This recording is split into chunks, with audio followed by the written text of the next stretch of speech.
Hello friends, welcome to creative edge. आज मैं 10 important topics के बारे में बताने वाला हूं जो कि आपके नाटा के लिए इंपॉर्टेंट हैं और आने वाले एग्जाम में आपकी हेल्प करेंगे। तो आइए स्टार्ट करते हैं सबसे पहले टॉपिक के साथ, जो कि है मेन, जिसको क्रिएटिव का कोर माना जाता है। ठीक है, कोर क्रिएटिव, जिसको आप ड्राइंग और विजुअलाइजेशन कहते हैं। ड्राइंग का मतलब वही स्केचिंग वाला पार्ट होता है, एंड विजुअलाइजेशन की बात करूं तो अपने मन में एक थिंकिंग लाना, चीजों को विजुअलाइज करना, देखना, जैसे सपने देखते हैं ना, वैसे ही चीजों को ऑब्जर्व करना कि ये चीज ऐसे हो सकती है, तो ये विजुअलाइजेशन होता है। तो ये दो चीजें जो हैं, ड्राइंग और विजुअलाइजेशन। इसके अंदर क्या क्या चीजें हैं, जैसे आपकी पर्सपेक्टिव ड्राइंग। अब इस पर्सपेक्टिव ड्राइंग के अंदर आपको क्या क्या देखना है, तो this is called the backbone of architectural sketching. Architectural sketching जो होती है, इसको बैकबोन कहा जाता है पर्सपेक्टिव ड्राइंग को। ये आपको याद रखना है। और इसके अंदर क्या क्या चीजें हैं, 1 पॉइंट, 2 पॉइंट व्यूज, ये सारी चीजें आती हैं।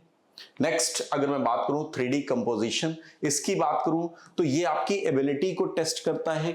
किस चीज की एबिलिटी? विजुअलाइजेशन की एबिलिटी, इसको चेक करता है। नेक्स्ट, लाइट एंड शेडो की बात की जाती है। अब लाइट एंड शेडो में आप देखेंगे कि स्केचिंग के लिए पेंसिल यूज करते हैं, जिसमें पेंसिल के अंदर क्या होता है, कुछ लाइट होती हैं, कुछ हार्ड होती हैं। अब लाइट में भी जैसे धुंधला धुंधला करना है, हल्का हल्का करना है, डार्क करना है, तो इनके लिए अलग अलग पेंसिल्स होती हैं, सबके अलग अलग नंबर्स होते हैं, तो उनको कैसे यूज किया जाता है।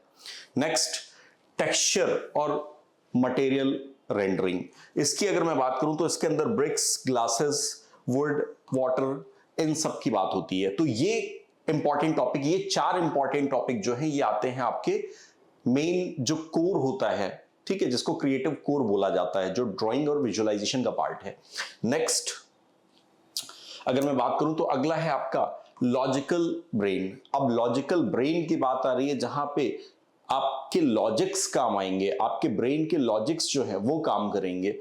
इसमें क्या क्या चीजें आती हैं, जिसमें विजुअल रीजनिंग आती है। ठीक है, ये एप्टीट्यूड और आपका रीजनिंग वाला जो पार्ट है, जिसके अंदर वीआर, एनवीआर, ये चीजें आती हैं, तो ये चीज होता है। तो विजुअल रीजनिंग हो गई आपकी, जिसके अंदर आपको pattern completion, mirror image, water image, embedded figures, grouping of images, ये सभी टॉपिक्स जो होते हैं, ये सभी टॉपिक्स आते हैं।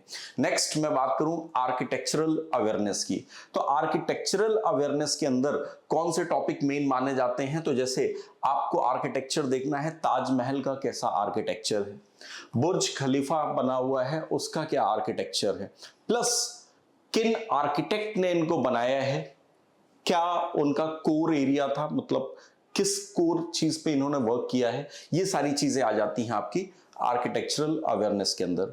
कोई नए इवेंट अगर हो रहे हैं इनसे जुड़े हुए, जो भी मॉन्यूमेंट्स हैं, बिल्डिंग्स हैं, आर्किटेक्चर्स हैं, स्टाइल्स हैं, इनको लेके अगर कोई नई चीजें भी आ रही होंगी, तो वो सारी चीजें इसके अंदर आ जाती हैं, क्योंकि ये अवेयरनेस की बात है। जो नए स्तर पे भी आ रही हैं चीजें, उनको भी हमको देख के चलना है। इनमें करंट के भी क्वेश्चन काफी आते हैं।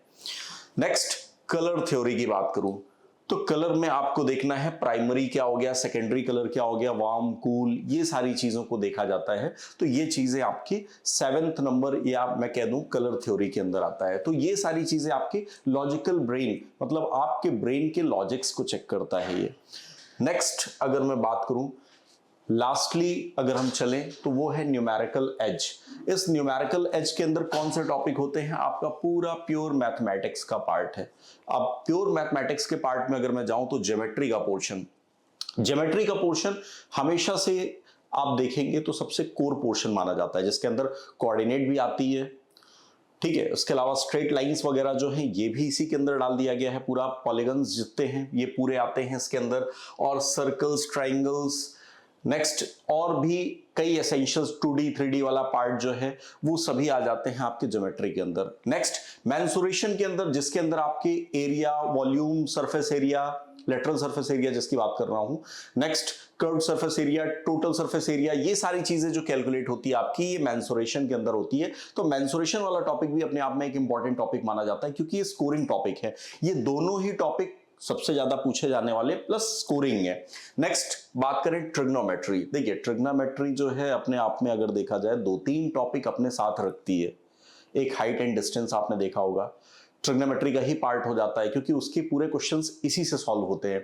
तो ट्रिग्नोमेट्री जो है ये अपने आप में इंपॉर्टेंट है। अच्छा, कोऑर्डिनेट ज्योमेट्री, जैसे अभी ज्योमेट्री की बात मैंने की थी, तो कोऑर्डिनेट ज्योमेट्री के अंदर भी आपको पता होगा कि ट्रिग्नोमेट्री का उपयोग किया जाता है, उसकी वैल्यूज का यूज किया जाता है। तो ट्रिग्नोमेट्री भी अपने आप में एक इंपॉर्टेंट टॉपिक। तो ये 10 ऐसे टॉपिक्स हैं जिन पे आप फोकस करें एक कोर पार्ट बना के, तो आपकी स्कोरिंग जो है एक लेवल पे बढ़ सकती है।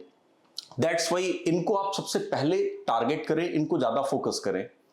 Got it? अच्छा, इनको ही फोकस करने से आपको आगे चल के रिजल्ट्स बेटर मिल पाएंगे। नेक्स्ट जो मैग्निफिसेंट 10 है ये मैंने आपको एक्सप्लेन कर दिए हैं, और ये टॉपिक जो है ये आपकी मदद करेंगे स्कोरिंग मैक्सिमम लाने में। इसके साथ ही आपका जो सब्जेक्ट यील्ड है वो भी बढ़ेगा, क्योंकि आपका फोकस जैसा होगा उसके हिसाब से बढ़ेगा। भाई मेन हमारा जो टारगेट होता है ये 10 टॉपिक्स का ही जो मैंने बताया है, हमारा टारगेट इस चीज को लेके ये है कि हमारी पर सब्जेक्ट यील्ड जो है वो बढ़नी चाहिए, मार्क्स बढ़ने चाहिए।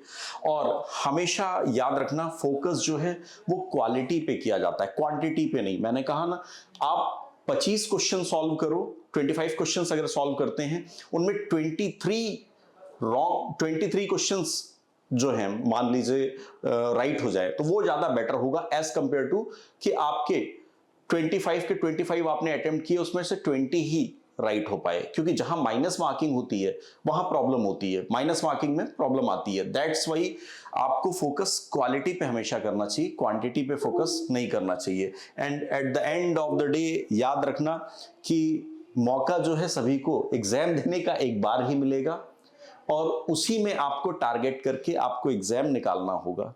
ठीक है, बार बार टेक नहीं मिलते हैं एग्जाम में सिर्फ एक टेक मिलता है। तो उस एक टेक में बेहतर तभी परफॉर्म कर पाएंगे जब आपकी स्ट्रेटजी प्रॉपर हो। और इन चीजों को लेके इन 10 टॉपिक्स पे आप जरूर फोकस करना, और आपकी स्कोरिंग 100% बढ़ेगी। Thank you.